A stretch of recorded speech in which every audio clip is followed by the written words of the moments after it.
اهلا بيكم. معكم محمد السيد في FPL درافت. النهارده هنتكلم عن التشكيله المتوقعه للاسبوع الخامس من البريمير ليج.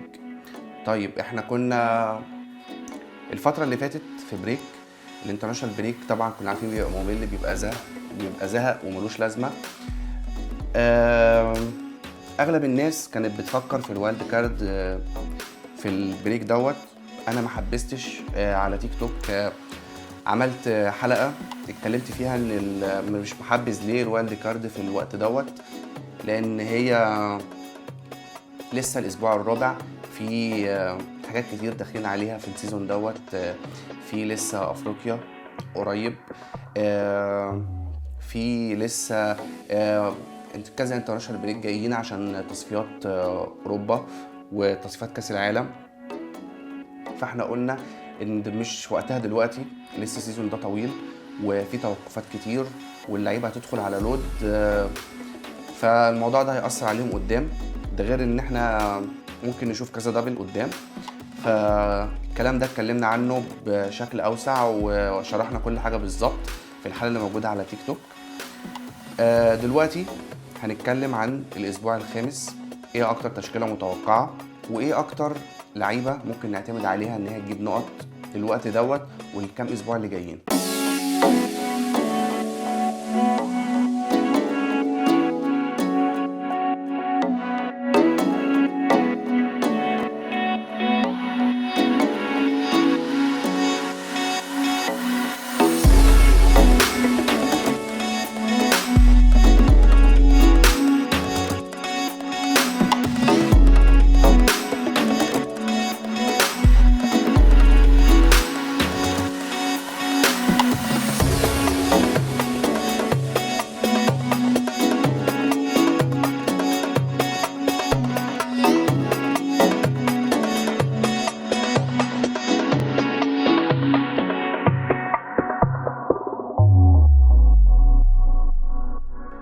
دلوقتي اول حاجه هنبص عليها هي جدول الدوري، هي الماتشات اللي احنا داخلين عليها.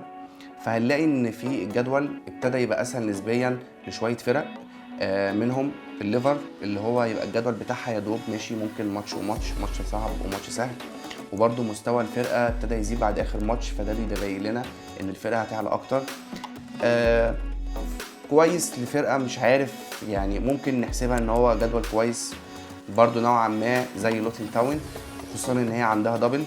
لو حد في الفرقه دي اثبت لنا ان ممكن نعتمد عليه في الاسابيع اللي جايه. ونفس الكلام بالنسبه لسيتي ونيوكاسل وبرنتفورد ومان يونايتد اللي الجدول بتاعها هيبتدي يبقى سهل بعد ماتش برايتون، خصوصا ان اليونايتد لعب كذا ماتش تقال في الاربع اسابيع اللي فاتوا. فبعد ما بصينا على جدول الدوري للماتشات اللي جايه، هنبص دلوقتي على الماتشات اللي موجوده عندنا الاسبوع ده.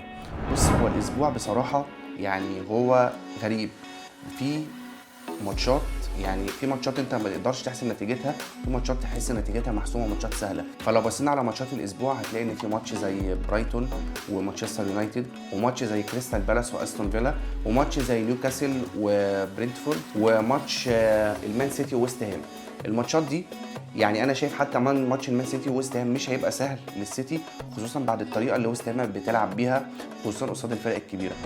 وباقي الماتشات ماتشات سهله، يعني تحس ان نتيجتها محسومه والماتشات باينه وعارفين الماتشات دي هتتلعب ازاي، زي ماتش الليفر وولفز اللي هيبتدي بيه الاسبوع، او ماتش ارسنال وايفرتون، خصوصا مع صعوبه هجوم ايفرتون ان هو يعمل هجمات. الفريق ما جابش غير جونين بس في 4 ماتشات. وماتش توتنهام وشيفيلد يونايتد مع تفوق توتنهام اللي ابتدى بيه السيزون دوت، وشيفيلد لسه مش عارفين الفرقه دي عامله ازاي، خصوصا ان هي ما اظهرتش اي قوه هجوميه في السيزون ده لحد دلوقتي. نفس الكلام بالنسبه لبيرنلي اللي هتلعب ماتش مع نوتنجهام فورست، وانا شايف ان نوتنجهام هي الحصان الاسود في السيزون ده لحد دلوقتي. فخلينا نتكلم عن التشكيله المتوقعه الاسبوع الخامس. وطبعا احنا متفقين ان احنا بنحط التشكيله مش لاسبوع واحد، بنحط التشكيله لمدد يعني لكذا اسبوع، بحيث ان انت ما تستفدش باللعيب الفتره دي بس، تقدر تعتمد عليه في الاسابيع اللي جايه. وده بيبقى اكتر حاجه احنا مركزين عليها في اختياراتنا للعيبه. فاول واحد هنبتدي عنه في التشكيله هو الجول كيبر، واول واحد اللي اختاره هو لينو. فولهام عندهم ماتش مع لوتن تاون. انا شايف ان لوتن تاون فريق ضعيف جدا هجوميا. فولهام بين الفريق بيتعمل عليه هجمات كتير والفريق مش قوي دفاعيا، بس ده ما يمنعش ان قصاد لوتن ممكن جدا نسبه الكلين شيت تبقى موجوده، خصوصا ان احنا شايفين ان السيزون ده نسبه الكلين شيت ضعيفه جدا، ومش كل الفرق. يعني الاسبوع اللي فات كان فيه 3 كلين شيت بس في ال10 ماتشات، ودي نسبه قليله جدا. فانا شايف ان لو بتفكر في جون كيبر يبقى نسبه الكلين شيت بتاعته كويسه، فشايف ان ليون هو احسن حل. هنتكلم عن حلول تانية قدام، بس نخلص التشكيله الاساسيه الاول. اول واحد في خط الدفاع هو ايدوجي، الباك ليفت بتاع توتنهام. عندهم ماتش مع شيفيلد يونايتد، نسبه كلين شيت تعتبر كويسه، وخصوصا ان ايدوجي من المدافعين السنه دي اللي هو اظهروا ان هم بيقدروا يشاركوا في اللعب الهجومي، بيقدروا يشاركوا في الكور. عمل اسيست الماتش اللي فات، عمل اسيست الماتش اللي قبله. الراجل بيثبت ان هو قوه من القوه الهجوميه بالنسبه لتوتنهام، خصوصا ان الفريق بقى قوي جدا هجوميا وبيقدم كره هجوميه فعاله، ودي حاجه كويسه لحد دلوقتي. تاني واحد في الدفاع هو زينتشينكو، الراجل لسه راجع من الاصابه، لعب ماتش اليونايتد كامل. انا شايف انه بان بمستوى كويس، خصوصا يعني انا شايف ان الشغل اللي بيتعمل في الجبهه بتاع زينتشينكو ومارتينيلي شغل كويس جدا. حتى الناس اللي اتفرجت على الماتش شافت ان خطوره مارتينيلي ابتدت تبان مع رجوع زينتشينكو. الراجل لو شفنا الهيت ماب بتاعته هتلاقي ان الراجل بيتقدم، بيشارك في الهجوم بشكل كويس. انا بحب اروح للباكات، خصوصا ان زي ما قلنا نسبه الكلين شيت قليله، فاحنا هنروح للعيبه المدافعين اللي ممكن ان هم يساهموا ان هم يعملوا حاجه. فزينتشينكو بيساهم مع الارسنال بشكل كويس، لعب الماتش اللي فات كويس جدا قصاد اليونايتد. الماتش ده بالنسبه لارسنال قصاد ايفرتون هيبقى ماتش كويس، خصوصا ان دفاع ايفرتون ضعيف، وانا شايف ان الراجل دوت هيشارك في الهجوم بشكل كبير جدا. وده يخلينا نروح لتالت اختيار في الدفاع وهو سيرجيو اوريه. هتقولي سيرجيو اوريه هو فعلا اختيار مختلف شويه، حاجه ديفرنشال قوي. ليه اوريه مهاجم مدافع بتاع نوتنجهام فورست؟ اول حاجه نوتنجهام فورست هتلعب ماتش سهل قصاد بيرنلي. كلنا شفنا بيرنلي، انا شفت بيرنلي في ماتش توتنهام، شفت بيرنلي في اول ماتش قصاد المان سيتي. في ماتش ما لعبوش كان متاجل، وبرده كان في الماتش اللي لعبوه قصاد استون فيلا اللي هو كاش جاب فيه جونين. طيب مبدئيا هم بيلعبوا دفاع متقدم، فده بيخلي عندهم في ظهر الدفاع مساحات كبيره جدا، وده اللي ساعد سون ان هو يقدر يجيب هاتريك، اللي ساعد كاش ان هو يقدر يجيب جونين، اللي ساعد السيتي في اول ماتش تكسب 3-0 ان هالاند يجيب جونين باقل لمسات واقل مجهود عمله من اول تقريبا مراحل البريمير ليج. فانا شايف ان دفاع بيرنلي ضعيف، فرصه لاوريه جدا ان هو يقدر يعمل اسيستات، خصوصا ان في لعبه هو بيعملها هو وايواني، اللي هو الهاف فولي اللي بيلعبها كده دي، وقدر ان هو يعملها مرتين في ماتش نوتنجهام فورست وشيفيلد يونايتد اللي كان في ثاني اسبوع في الدوري. فانا شايف ان اوريه اختيار ديفرنشال جدا، اختيار كويس جدا، ممكن تفكر فيه الاسبوع دوت. برضو نسبه الكلين شيت لنوتنجهام فورست قصاد بيرنلي مش قليله، يعني ممكن الكلين شيت يجي بشكل كويس. برضو اختيار محدش كتير راح له ممكن تفكر فيه. بعد ما خلصت الدفاع هنبتدي نخش في نص الملعب. اول واحد هتكلم عنه في نص الملعب هو ماديسون اكتر تاني واحد عمل شوتس اون تارجت في الدوري لحد دلوقتي بعد هالاند. برضو ليه قلت ماديسون ما قلتش حد تاني من توتنهام؟ هو الماتش بتاعهم قصاد شيفيلد هيبقى ماتش كالتالي، ان توتنهام مستحوذه على الكره بشكل كبير، شيفيلد مقفله عامله لو بلوك بتلعب في مناطقها ومش سايبه مساحات، وده حاجه هتخلي فكره ان توتنهام تلعب من بعيد تشوط اكتر، دي هتبقى حاجه كويسه، خصوصا ان ماديسون بيلعب في الهاف سبيس، بيلعب قدام خط ال18، فده بيساعده يكون في المساحه اللي يقدر يشوط منها ويقدر يجيب جوان. ونفس اللعبه دي عملها قصاد بيرنلي وجاب جون شوطه. فانا شايف ان ماديسون اختيار مهم جدا وكويس جدا. وده يخلينا نروح لتاني واحد في نص الملعب وهو زميل ماديسون، سون. طيب انا بصراحه ما كنتش هختار سون، يعني انا مش شايف سون في ماتش زي ده. انا زي ما قلت ماديسون قصاد شيفيلد يونايتد، شيفيلد بتدافع لو بلوك، ده يساعد ماديسون ان هو يشوط، بس مش هيساعد سون ان هو يعمل الاداء اللي عمله في الماتش بتاع بيرنلي. سون من اللعيبه اللي بتحب المساحه، بتحب تروح بوشها، يكون في مساحه ان هو يتحرك ويلعب. مش شايف سون قصاد شيفيلد يونايتد يبقى الماتش سهل بالنسبه له، بس اختياري لسون في الوقت ده ان هو من اكتر اللعيبه اللي الناس اشتريتها الاسبوع ده. دي حاجه كويسه. ممكن سون زي ماديسون يلعب ان هو يشوط من بعيد، مع اني شايف ان هو لو لعب كمهاجم صريح هيبقى الموضوع دوت مش متاح بالنسبه له زي لو لعب على الطرف او لو لعب زي ماديسون. ف حاجه كمان ان سون الماتشات اللي جايه بتاعته صعبه بس من الماتشات اللي سون بيحبها. يعني ماتش بعد كده توتنهام عندها الليفر، وبعد كده وعندها الارسنال الاول بعد كده الليفر. والماتشات دي انا شايف ان المساحات اللي ورا هتساعد سون ان هو يبان بشكل اكبر، ان هو يلعب الكره اللي هو بيحبها والطريقه اللي بيجيب بيها جون على طول. فحاليا انا مش مع الاختيار انت تشتري سون الاسبوع دوت، بس شايف لو انت جبته فانا بقول لك هو الاختيار ده حاليا كويس. ليه؟ ولو بتفكر ان انت ما تجيبهوش او محتار تجيبه او ما تجيبهوش فانا بقول لك برضو لا. ليه؟ وبعد سون هنروح لاختيار تاني في نص الملعب وهو جابرييل مارتينيلي.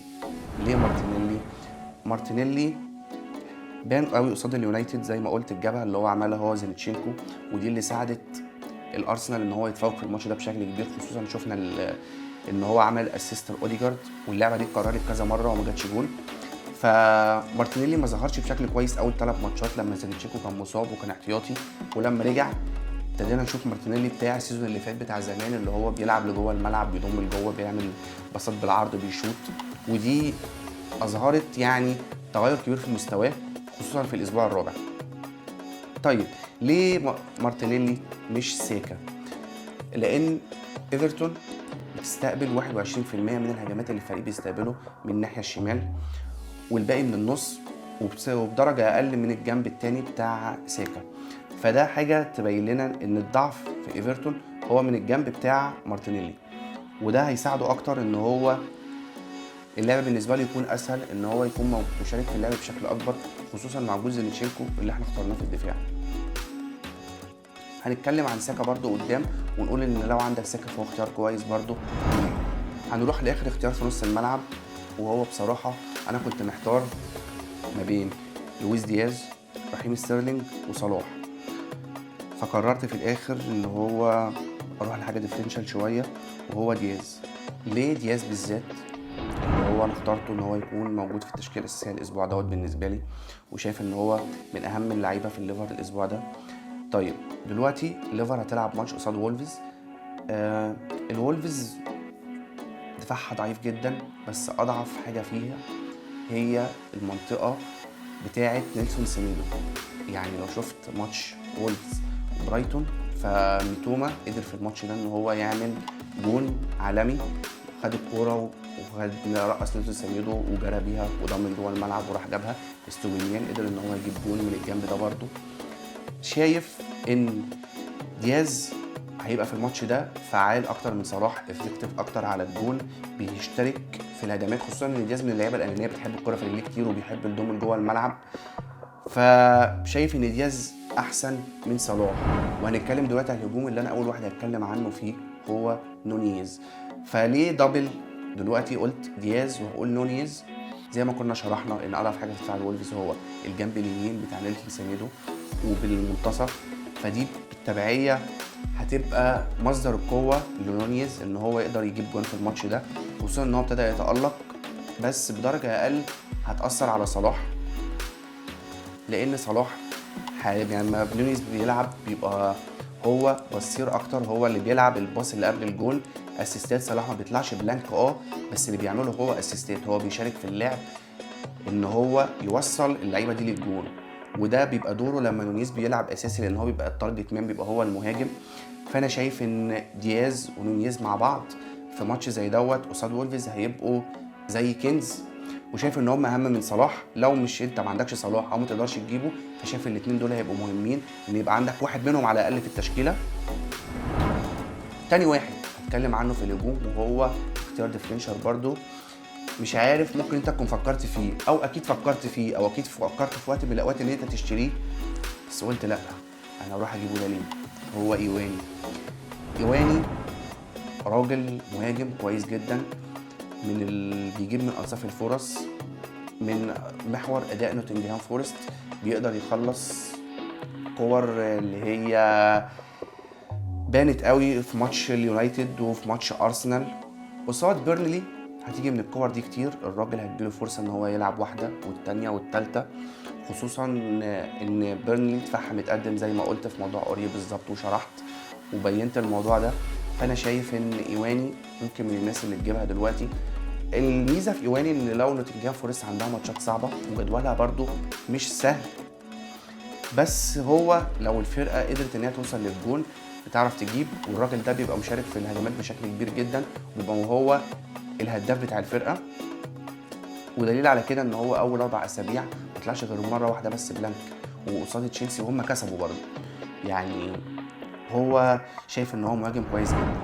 اخر واحد هنتكلم عنه في الهجوم وطبعا مفيش غيره، النرويجي مرعب الحراس هالاند قصاد ويست هام في الملعب الاولمبي بتاع ويست هام فرقه كلحه بتدافع وتقف ورا، عرفت تكسب تشيلسي مع كم فرص تشيلسي الغزير، عرفت تكسب برايتون اللي هي اقوى هجوم لحد دلوقتي برضه ما عرفتش تجيب غير جون واحد، ودي 3. هل الموضوع ده يقدر يتكرر تاني قدام السيتي؟ انا بقول لك انا شايف ان ويست هام السنه دي فرقه مش سهله، بتعرف تلعب قصاد الفرق الكبيره، بتعرف تقفل، بتعرف توصل للجون، بتعرف تخلص من اقل فرص، والموضوع ده هيتعب هالاند. هيلجأوا ان هم يلعبوا كور عاليه لهالاند، ولعب السيتي لما يبقى هو مسيطر على الكرة ومستحوذ عليها. نفس الفكرة ان ويست هام الدفاع بتاعها كله اطوال ولاعيبه بتعرف تلعب كور عاليه زي نايف اجرد زي زوما، فالموضوع ده هيسبب صعوبه لهالاند. انا بصراحه مش شايف، انا يعني هالاند لازم في التشكيله بس مش شايف هالاند كابتن الاسبوع ده. مش عايز برضه اقول لك ما تكابتنش هالاند علشان ما يجيش حاجه تحصل وتيجي تلومني انا وابقى انا السبب في حاجه زي دي، بس خلينا نتكلم عن خيارات الكابتنه في وقتها. بس هالاند لازم يبقى موجود في التشكيله. المشكله كلها ان هو من اقل فرصه بيعرف يخلص، يعني الراجل لو ممكن لمس الكره مرتين في ماتش فهم دول الجولين اللي هالاند هيجيبهم ويظبط بيهم الناس اللي مكابتناه والشعب اللي بيجري وراه.